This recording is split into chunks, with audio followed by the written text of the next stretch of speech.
wabarakatuh. Perkenalkan, saya Muslimatun dari SMP Negeri 3 Patean, Kabupaten Kendal, Provinsi Jawa Tengah, merupakan calon guru penggerak angkatan 9. Pada kesempatan ini saya akan mengadakan aksi nyata modul 1.4 tentang budaya positif. Selamat menyaksikan. Assalamualaikum warahmatullahi wabarakatuh. Waalaikumsalam. Bapak Ibu, terima kasih sudah meluangkan waktu pada siang hari ini. Alhamdulillahirrahmanirrahim, puji syukur kehadirat Allah atas segala limpahan karunia-Nya, sehingga pada siang hari ini kita masih diberikan kesempatan untuk mengikuti acara diseminasi pemahaman materi modul 1.4 tentang budaya positif oleh saya Muslimatun dari SMP Negeri 3 Patean sebagai calon guru penggerak angkatan 9 Kabupaten Kendal. Pada kesempatan ini saya akan seminasikan tentang disiplin positif. Bapak Ibu yang saya hormati, monggo ya. Disiplin positif adalah merupakan unsur utama dalam terwujudnya budaya positif di suatu sekolah. Nah, pengertian dari disiplin positif itu menurut beberapa pakar. Yang pertama, Ki Dewantoro menyatakan bahwa di mana ada kemerdekaan, maka disitulah harus ada disiplin yang kuat. Karena sesungguhnya disiplin itu bersifat self-discipline, yaitu kita sendiri yang mewajibkan kita bisa berdisiplin dengan sekeras-kerasnya. Bapak Ibu yang saya hormati, Diane Goshen menyatakan bahwa disiplin artinya adalah belajar. Murid atau pengikut paham bahwa motivasi adalah mengikuti ajaran yang muncul dari dalam dirinya, sehingga motivasi yang dimaksud di sini adalah motivasi intrinsik. Disiplin sebagai bentuk kontrol diri, belajar untuk mengontrol diri kita agar dapat mencapai suatu tujuan yang mulia. Jadi, baik kita maupun murid belajar untuk mengontrol diri agar mencapai tujuan mulia, di mana tujuan mulia itu mengacu pada nilai-nilai kebajikan. Bapak Ibu yang saya hormati, nilai-nilai kebajikan yang dimaksud berkaitan dengan murid adalah muatannya pada profil pelajar Pancasila. Berkaitan dengan disiplin ini, ada motivasi perilaku manusia. Yang pertama, untuk menghindari ketidaknyamanan. Kemudian yang kedua, untuk mendapatkan imbalan atau penghargaan dari orang lain. Kemudian yang ketiga, untuk menjadi orang yang mereka inginkan dan menghargai diri sendiri dengan nilai-nilai yang mereka percaya. Nah, motivasi dalam disiplin positif yang paling baik adalah motivasi yang ketiga, yaitu untuk menjadi motivasi sebagai orang yang kita inginkan dan menghargai diri sendiri dengan nilai-nilai yang mereka percaya. Sekali lagi, untuk menjadi orang-orang yang mereka inginkan dan menghargai diri sendiri dengan nilai-nilai yang mereka percaya. Ini adalah motivasi intrinsik. Bapak Ibu yang saya hormati, nanti yang akan saya tampilkan adalah tentang keyakinan kelas. Kemudian yang kedua berkaitan dengan restitusi. Nilai-nilai kebajikan dapat menjadi landasan kita dalam membuat suatu keyakinan kelas atau menentukan visi misi tujuan dari sekolah. Sedangkan restitusi menjadi orang yang menghargai nilai-nilai kebajikan yang mereka percayai. Nah, yang pertama yang akan saya bahas adalah tentang keyakinan kelas. Kenapa sih kok keyakinan kelas tidak peraturan kelas? Nah, bedanya di sini Bapak Ibu. Keyakinan kelas itu motivasi seseorang dari dalam. Nah, khususnya murid, berkaitan dengan ketika nantinya kita akan membuat keyakinan kelas. Jadi tujuannya memotivasi siswa dari dalam dirinya sendiri. Kemudian, jika peraturan kelas itu mengatur tanpa memahami tujuannya. Nah, bedanya seperti itu. Oke. Untuk keyakinan kelas yang saya terapkan di sini, pengertiannya sesuatu yang dapat diterapkan di lingkungan kelas dengan melibatkan semua warga kelas melalui kegiatan curah pendapat dan ditinjau kembali dari waktu ke waktu. Oke. Latar belakang adanya keyakinan kelas ini adalah ingin melakukan perubahan melalui praktik disiplin positif dengan budaya positif, sehingga mampu menghasilkan pelajar yang sesuai dengan profil pelajar Pancasila. Kemudian tujuannya, jadi buat apa sih kok kita capek-capek membuat keyakinan kelas?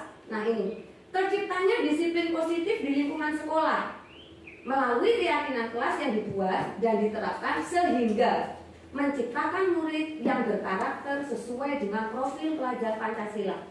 Seperti yang kita ketahui ya Bapak Ibu, bahwa profil pelajar Pancasila digembor-gemborkan, maka tujuannya salah satunya cara yang bisa kita lakukan adalah melalui pembuatan keyakinan kelas. Nah, tolak ukur keberhasilannya yang pertama, dengan terbentuknya keyakinan kelas sebagai landasan dalam memecahkan segala permasalahan di kelas. Karena ini keyakinan kelas, maka permasalahan yang muncul berada di kelas. Kemudian yang kedua, terciptanya pembelajaran yang aman, nyaman, tertib, dan disiplin, serta lebih-lebih menyenangkan. Yang berikutnya, budaya positif dilakukan dengan penuh kesadaran dan berkelanjutan. Poin penuh kesadaran ini adalah yang perlu dan digarisbawahi. Oke. Ketika saya melakukan pembuatan keyakinan kelas di sekolah SMP Negeri 3 Patian, langkah yang pertama saya lakukan adalah melibatkan peserta didik dalam menentukan keyakinan kelas. Yang kedua, peserta didik didorong untuk memunculkan ide tentang keyakinan kelas. Yang ketiga, melakukan refleksi tentang keyakinan kelas. Dan yang keempat, penandatanganan keyakinan kelas oleh pengurus kelas.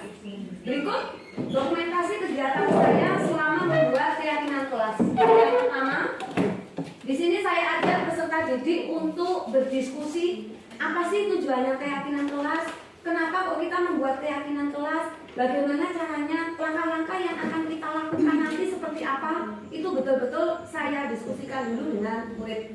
Kemudian yang kedua, siswa saya ajak untuk menyusun gagasannya lewat sticky note yang saya bagikan satu persatu.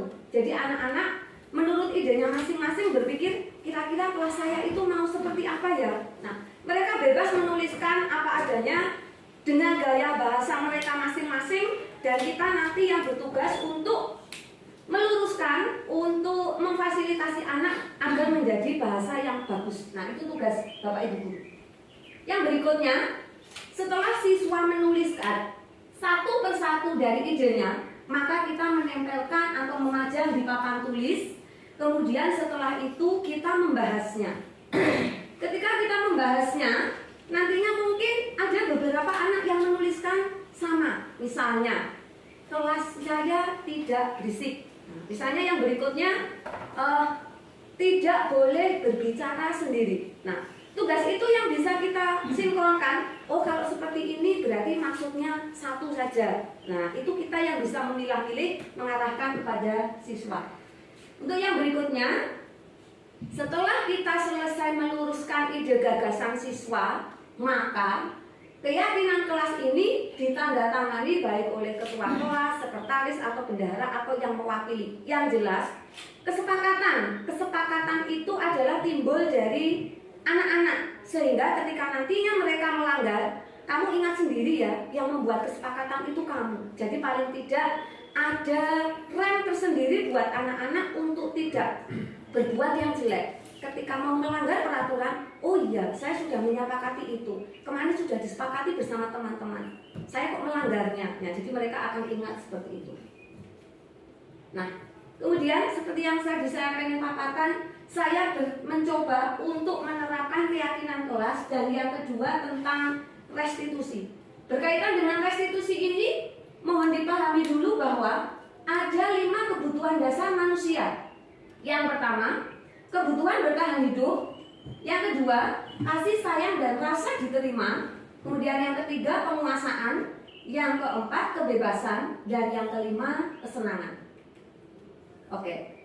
Sedangkan 5 posisi kontrol yang perlu Bapak Ibu guru ketahui, yang pertama, Dr. William Dresser menyatakan bahwa ada 5 posisi kontrol baik guru maupun orang tua di rumah itu bisa menerapkan atau mengetahui posisi kontrol. Yang pertama yaitu penghukum, yang kedua pembuat merasa bersalah, yang ketiga kontrol sebagai teman, yang keempat kontrol sebagai pemantau, dan yang kelima kontrol sebagai manajer.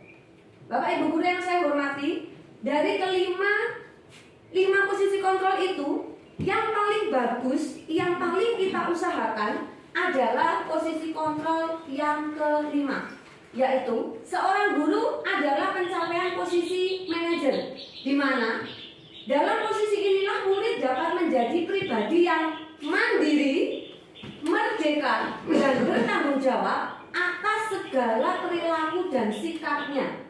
Sekali lagi, murid dilatih untuk mandiri, merdeka, bertanggung jawab atas perilaku dan sikapnya sendiri, sehingga pada akhirnya dapat menciptakan lingkungan yang positif, aman, dan nyaman. Bapak Ibu guru yang saya hormati, restitusi, kita mengenal restitusi. Jadi restitusi itu seperti apa sih? Nah, gambaran singkat yang bisa saya berikan adalah yang pertama, restitusi bukan untuk menebus kesalahan, namun untuk belajar dari kesalahan. Yang kedua, restitusi memperbaiki hubungan. Yang ketiga, restitusi adalah tawaran, bukan paksaan. Yang berikutnya, restitusi itu menuntun untuk melihat ke dalam diri. Yang berikutnya, restitusi mencari kebutuhan dasar yang mendasari tindakan. Yang berikutnya, restitusi adalah cara yang paling baik. Restitusi fokus pada karakter, bukan tindakan. Yang berikutnya, restitusi menguatkan. Restitusi fokus pada solusi. Dan yang terakhir, restitusi mengembalikan murid berbuat salah pada kelompoknya. Nah, gambaran segitiga restitusi seperti ini. Untuk lebih jelasnya bisa langsung ke langkah yang agak gede. Nah, langkah restitusi yang pertama yang saya lakukan adalah menstabilkan identitas. Yang kedua, memfasilitasi tindakan yang salah. Yang ketiga, menanyakan keyakinan. Bapak Ibu guru, sebelum saya jelaskan, saya berusaha untuk menerapkan restitusi dengan belajar untuk membuat pertanyaan-pertanyaan pancingan kepada siswa, sehingga nantinya saya bisa melakukan langkah restitusi melalui tahap ketiganya.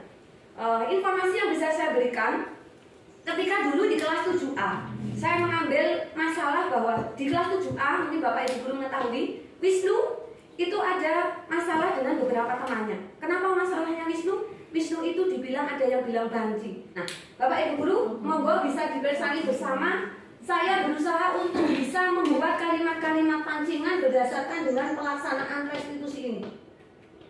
Nah, ini langkah yang pertama ketika saya menstabilkan identitas. Jadi saya bacakan, saya bertanya, Wisnu, tadi ibu dapat laporan dari ketua kelas, katanya kamu marah sama temanmu. Kemudian Wisnu menjawab, iya bu, habis saya kesel sih. Saya bertanya lagi, kenapa kamu kesel? Karena Sopran terus-terusan mengejek saya bu. Memangnya apa yang dikatakan? Wisnu menjawab, saya dikatakan kemayu bu. Kemudian saya bicara, oh gitu, ya pantas saja kamu kesel. Mungkin bu guru juga akan berbuat seperti itu jika berada di posisi kamu. Bapak Ibu guru yang saya hormati, menstabilkan identitas ini tujuannya adalah merubah, jadi dari identitas siswa yang gagal itu menjadi identitas siswa yang sukses. Dalam artian yang paling pokok saya menggunakan ini.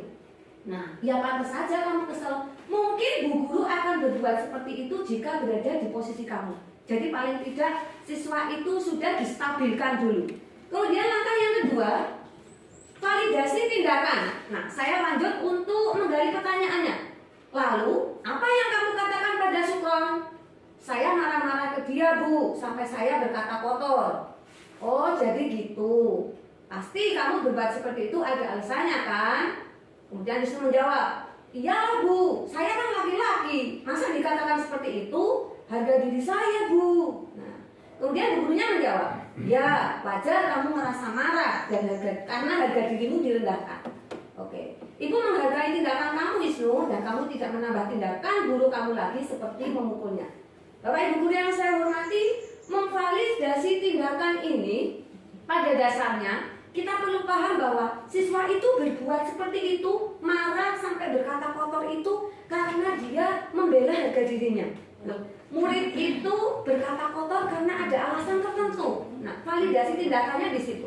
Kemudian langkah yang keempat, menanyakan keyakinan.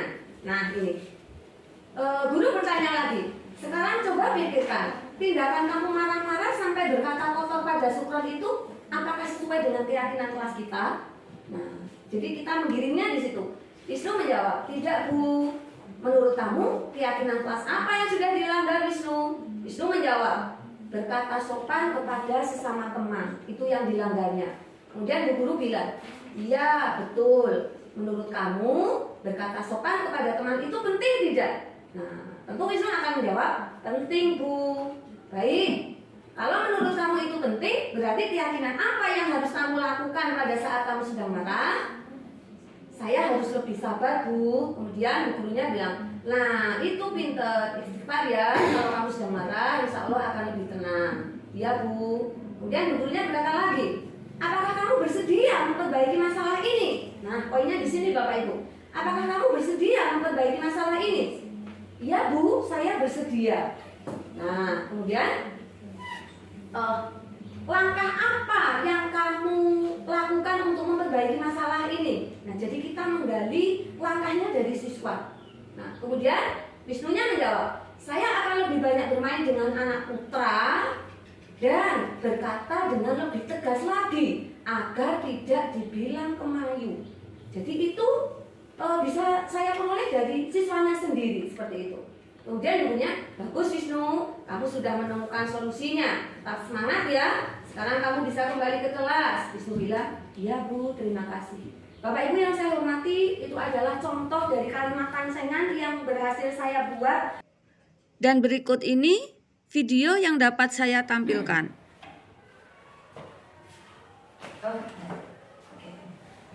Selamat pagi Wisnu. Ya, sehat ya kabarnya ya? Oke. Wisnu, tadi Bu Guru mendapat laporan dari ketua kelas, katanya kamu marah sama teman kamu. Iya, Bu, habis kesel sih. Kesel? Kenapa kok kamu kesel? Saya dikatakan kemarin. Oh, dikatakan kemayu sama siapa Wisnu? Syukur. Oh, begitu. Ya pantas saja kamu marah. Mungkin Guru juga akan bertindak seperti kamu seandainya Guru ada di posisi kamu. Lalu, apa yang kamu katakan pada Sukron? Saya marah-marah, Bu, sampai saya berkata kotor. Oh gitu, pasti kamu berbuat seperti itu ada alasannya kan? Iya, iyalah Bu, kan saya kan laki-laki masa dikatain begitu harga diri. Iya, wajar. Jadi kamu marah seperti itu wajar karena kamu membela harga diri kamu ya. Jadi Bu Guru masih menghargai tindakan kamu karena kamu tidak melakukan hal yang lebih buruk lagi seperti memukul. Gitu ya Wisnu? Wisnu, coba sekarang pikirkan, menurut kamu apakah tindakan marah-marah sampai berkata kotor itu sesuai dengan keyakinan kelas kita? Tidak, Bu. Tidak. Menurut kamu keyakinan kelas mana yang sudah kamu langgar?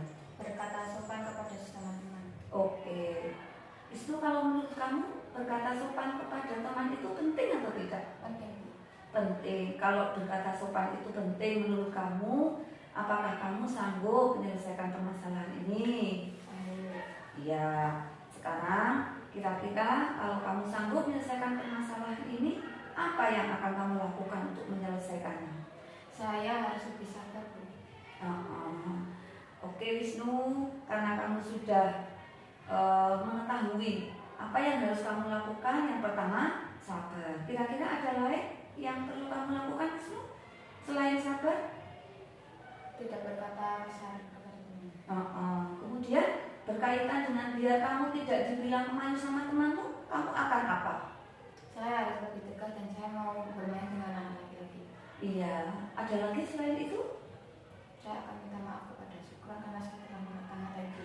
Oke, bagus sekali Wisnu, kamu sudah bisa mencari solusinya sendiri. Harapan kedepannya nanti akan lebih baik lagi. Kamu tetap semangat. Sekarang bisa kembali ke kelas ya? Ya. Oke.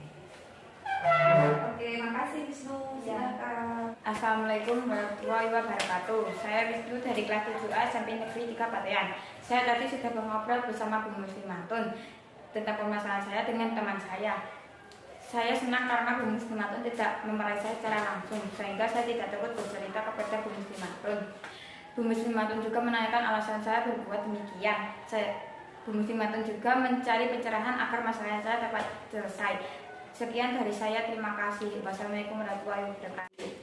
Bapak Ibu yang saya hormati, dari keyakinan kelas dan diskusi yang saya mencoba untuk membuatnya, mungkin nanti bisa dikomentari. Sebelumnya saya akan menyampaikan, akan memperlihatkan disiplin positif yang sudah baik di sekolahan kita itu apa saja.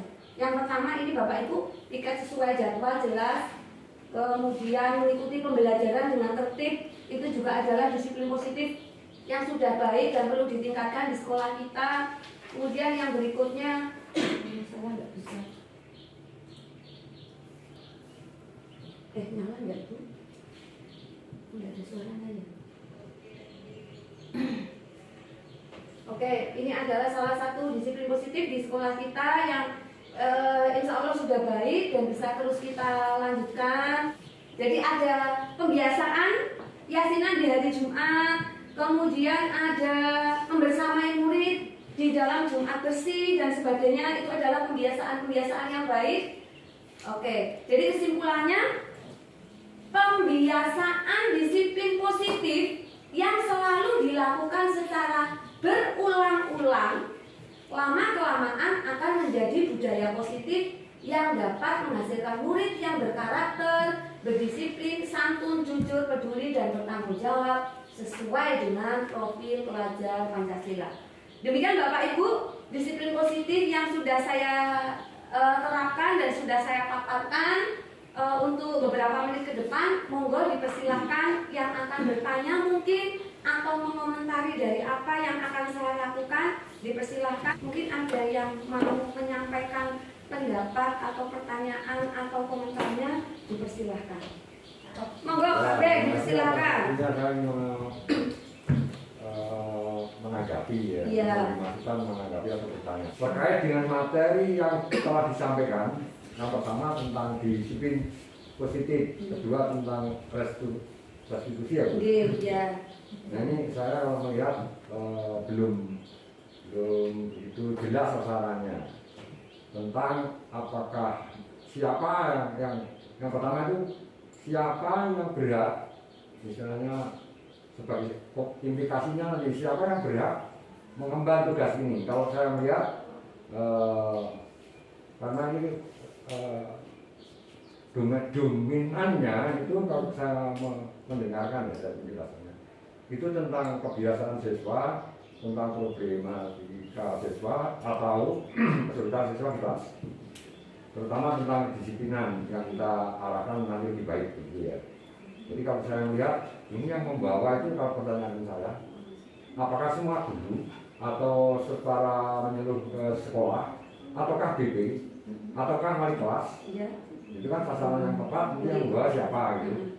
Tapi kalau menurut saya sasaran yang tepat ini akan dibawa oleh yang pertama wali kelas, yang kedua oleh BP ya, atau oleh kesiswaan menurut saya. Ini saya mohon untuk dijabarkan implementasi agar sasarannya tentang pertama disiplin positif atau restitusi ini, bagaimana suatu sekolah akan melaksanakan itu kebijakannya bagaimana gitu. Terima kasih. Assalamualaikum warahmatullahi wabarakatuh. Ya, Waalaikumsalam warahmatullahi wabarakatuh. Ya, terima kasih, pertanyaan yang bagus sekali Pak Bek. Jadi apa yang ditanyakan Pak Bek adalah berkaitan dengan siapa sih yang bisa melakukan restitusi ini, gitu ya Pak Bek? Ya, Oke. Nah, Bapak Ibu yang saya hormati, tadi di awal yang mana ya? Saya menampilkan bahwa berkaitan dengan 5 posisi kontrol itu boleh dilakukan oleh Bapak Ibu guru, orang tua di rumah sekalipun itu bisa menerapkan restitusi Pak Ben. Oh, iya, iya. Nah, kemudian karena saya di sini adalah sebagai guru, maka saya membuatkan contoh yang sesuai dengan guru. Kemudian seandainya nanti ada posisi guru BK, ada posisi wali kelas, bahkan ada posisi kepala sekolah pun, itu boleh melaksanakan restitusi dengan catatan mungkin kalimat-kalimat yang disampaikan akan berbeda, Pak Bek. Nah, seperti itu. Ketika kita memahami teori ini, mungkin kita ngerti, oh pemantiknya seperti itu. Tapi mungkin bapak ibu yang di rumah, bapak ibunya anak-anak, nah untuk melaksanakan restitusi ini kan tidak tahu teorinya. Padahal mungkin mereka juga sudah melakukan restitusi seperti itu, Pak Bek. Kemudian berkaitan dengan pertanyaan Pak Bek, kira-kira itu menjadi dominan tugasnya siapa ya? Nah, kalau menurut saya ini, nanti bisa dikomentari Bapak Ibu. Nah, menurut saya, masalah itu bisa diselesaikan dilihat dari besar kecilnya sebuah masalah. Seandainya masalah di kelas bisa diselesaikan oleh Bapak Ibu guru sendiri ketika mengajar, tidak perlu dibawa sampai ke kepala sekolah mungkin, sampai ke wali kelas mungkin tidak perlu. Kita bisa menyelesaikannya sendiri. Nah, seperti itu. Kalau nantinya masalahnya besar dan membawa dampak yang baik atau buruk bagi sekolah misalnya, nah itu kita melibatkan beberapa stakeholder yang ada di sekolah. Misalnya, oh ini harus rembukan dengan kepala sekolah ini harus misalnya tawuran gitu ya Pak. Nah ini harus rembukan dengan kepala sekolah, dengan wali kelas, dengan guru BK seperti itu. Tetapi untuk masalah yang kisruh ini, kebetulan masalahnya saat pembelajaran jam saya berusaha dulu untuk menyelesaikannya sendiri. Ada pertanyaan yang lain Bapak Ibu berkaitan dengan apa yang sudah disampaikan? Oke, ya. Wih, dipersilakan. Oke, Bu ingin bertanya tentang kesepakatan kelas. Ketika membuat kesepakatan kelas itu, pedoman apa yang digunakan dalam menyusun kalimatnya? Saya ingin tahu apakah kalimat yang sudah saya gunakan untuk membuat kesepakatan kelas sama ini sudah benar atau belum? Terima kasih. Oh iya. Terima kasih Bu Novi, pertanyaannya sangat bagus sekali. Jadi langsung saya jawab Bu Novi. Berkaitan dengan kesepakatan kelas, cara membuatnya jadi seperti yang saya sampaikan. Yang pertama, saya membagi kertas kepada anak-anak untuk mencari gagasan atau ide siswa. Kemudian yang kedua, dari gagasan-gagasan itu dipilah-pilah mana yang termasuk serumpun. Seperti saya tadi bilang ya, yang di serumpun berarti kita kumpul-kumpulkan. Kemudian poinnya Bapak Ibu, untuk membuat keyakinan kelas harus menggunakan kalimat positif. Tidak boleh menuliskan tidak boleh terlambat masuk ke kelas. Itu tidak boleh. Tidak boleh berkata kotor. Itu tidak boleh. Bolehnya misalnya saling menghargai sesama teman. Masuk kelas tepat waktu. Nah, pedomannya seperti itu Bu. Yang saya gunakan poin yang paling penting adalah menggunakan kalimat positif. Mungkin Bapak Ibu yang sudah praktek penerapan keyakinan kelas ada yang pengen share. Oke, jadi seperti itu. Boleh saya menambahkan Bu? Oh boleh, ya Pak Bek, silakan. Ya, menggali sebuah informasi dari siswa. Ini kemungkinan menurut saya sebagai pengamu bahasa itu kalimatnya yang nantinya lebih misalnya pas gitu, dianjurkan menggunakan kalimat yang bernilai positif atau bahasa lainnya amelioratif, bukan peyoratif lawannya gitu ya. Oke. Nah, ya kalimat amelioratif itu kan bernilai rasa positif gitu maksudnya. Jadi kalimat yang digunakan adalah kalimat yang mengandung nilai rasa positif. Oh iya. Itu kalimat amelioratif. Amelioratif. Ya. Ya. Terima kasih Pak Bek. Saya menjadi mau menambah wawasan saya bahwa kalimat positif itu bahasa kerennya amelioratif. Mungkin ada yang lain yang pengen ditanyakan? Oh iya, terima kasih. Barusan dari di mana? Kemudian sudah ada kedisiplinan yang baik. Nggih. Berarti ini betul kan nih? Oh, oke. Oke. Matur nuwun. Yang saya tanyakan adalah dari disiplin positif yang dimaksud dari Ki Hajar Dewantara kan adalah kemerdekaan, nggih. Kemerdekaan di situ harus ada disiplin yang kuat. Nah, sedangkan ketika kita terapkan di kelas kita, ketika membentuk kesepakatan kelas itu sudah dibentuk, tetapi ini pada kenyataannya yang kita hadapi, nggih. Banyak kesepakatan kelas yang dibuat oleh kita dan anak dan justru dilanggar sendiri oleh si pembuatnya, berarti oleh si anak tersebut. Nah, kemudian tindakan kita itu untuk menghadapi perilaku anak yang kalau dibiarkan itu justru menjadi kalau banyak pelanggaran kedisiplinan yang dari disiplin kelas itu, berarti untuk menurut Ki Hajar Dewantara itu kemerdekaan di situ harus ada disiplin yang kuat. Kalau diterapkan dari pelanggaran kesepakatan kelas itu bagaimana menurut Mbak Jenengan? Oke, ya. Terima kasih Bu, pertanyaannya bagus sekali. Yang pertama berkaitan dengan kemerdekaan. Jadi seperti yang jenengan tadi sampaikan bahwa kita itu sudah membuat disiplin, sudah membuat keyakinan kelas. Tapi kok siswanya ya sih ngono-ngono wae. Nah, ini menurut saya dari pertanyaan jenengan tadi berkaitan dengan kemerdekaan ini, tadi kita kan sudah membuat keyakinan kelas. Akan tetapi banyak siswa yang melanggarnya. Nah, ini adalah bagaimana kita belajar untuk menerapkan fungsi kontrol yang kelima tadi, yaitu fungsi manajer.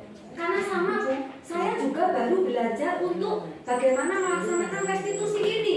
Nah, mungkin seandainya nanti saya melaksanakan restitusi, jenengan juga melaksanakan, Pak Yoyo termasuk Bu Kepala Sekolah juga melaksanakan restitusi ini. Jadi pendekatannya, siswa itu kamu melakukan salah terus itu kenapa sih? Yang kamu langgar itu apa sih?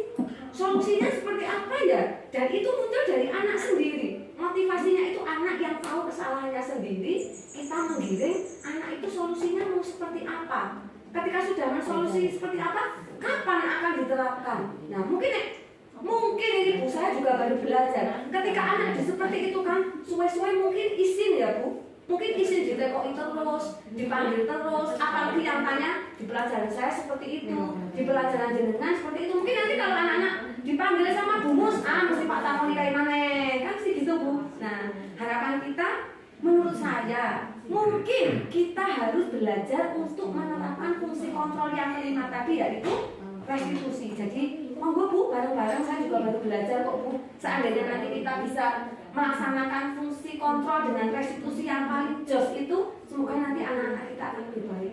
Sementara itu jawaban saya Bu, jika uang kurang puas, nanti minta dipuaskan oleh yang lain. Oke. Ada Bapak Ibu yang pengen menambahi mungkin pertanyaan dari Bu Wuri, bagaimana sih? Nah ada anak-anak yang seperti itu kok angel teman seperti itu.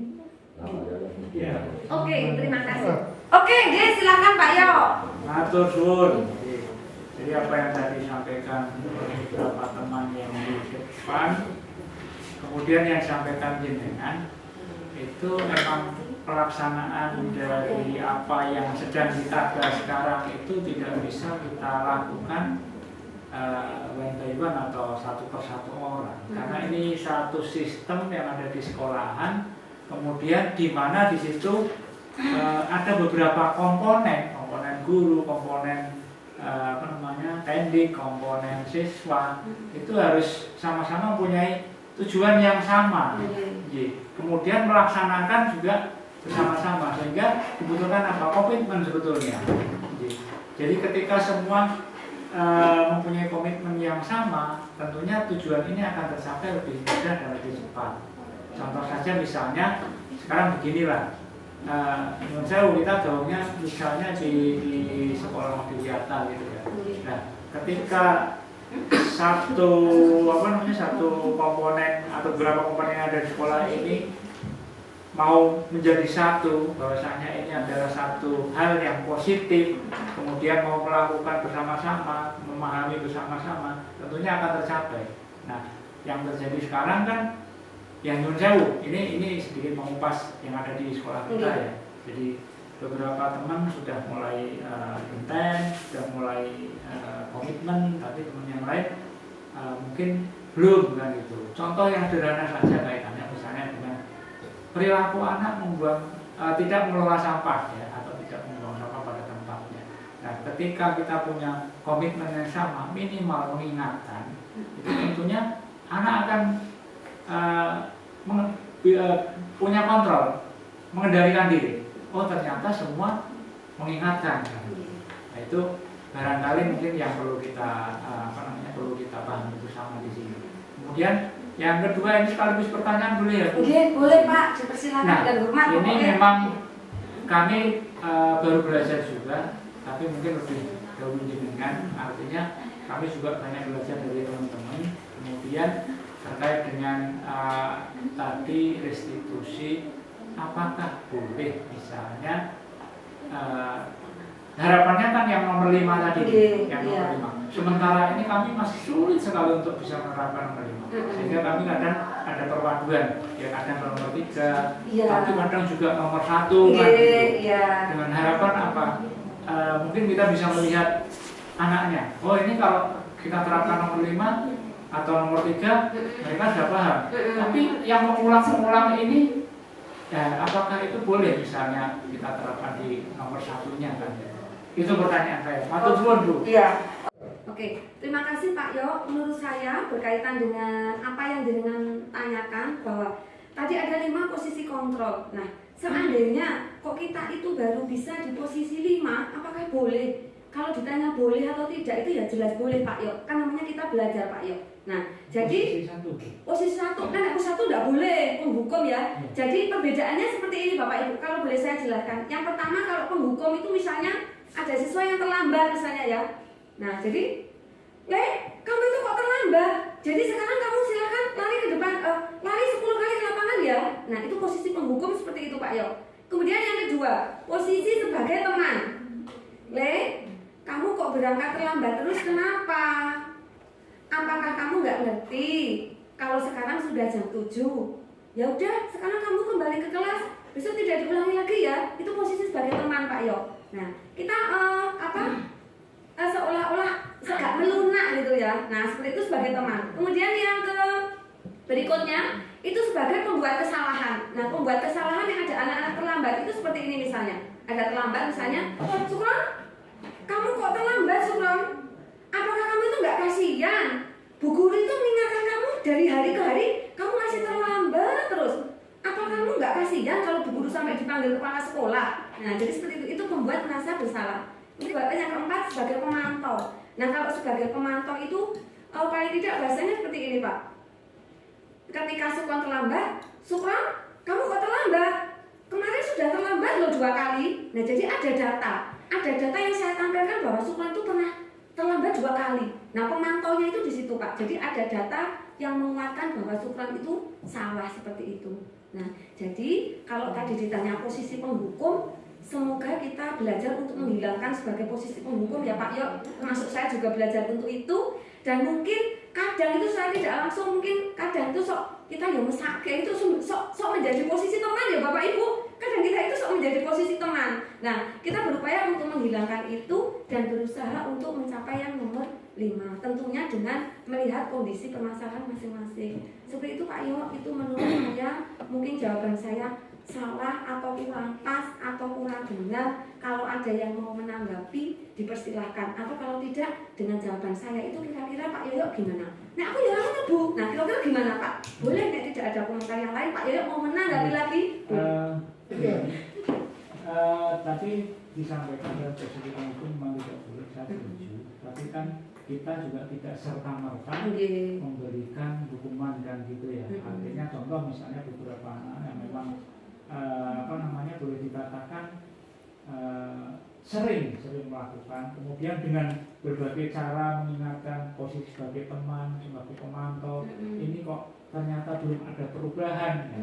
Itu barangkali kita terapkan posisi penghukum. Itu menurut saya kan gitu. Karena seperti kurikulum merdeka kan diferensiasi, kan berbeda-beda. Nah, itu gambaran saya seperti itu. Terus kemudian apa yang disampaikan tadi saya setuju. Artinya sebaiknya kita berada di posisi kelima, itu tingkatan yang paling bagus. Ya, untuk menuju ke sana itu memang perlu banyak belajar dan kesabaran yang banyak kesabaran. Nah, kadang posisi sabar itu yang sedang diuji. Matur suwun nggih. Semoga kita diberikan kesabaran.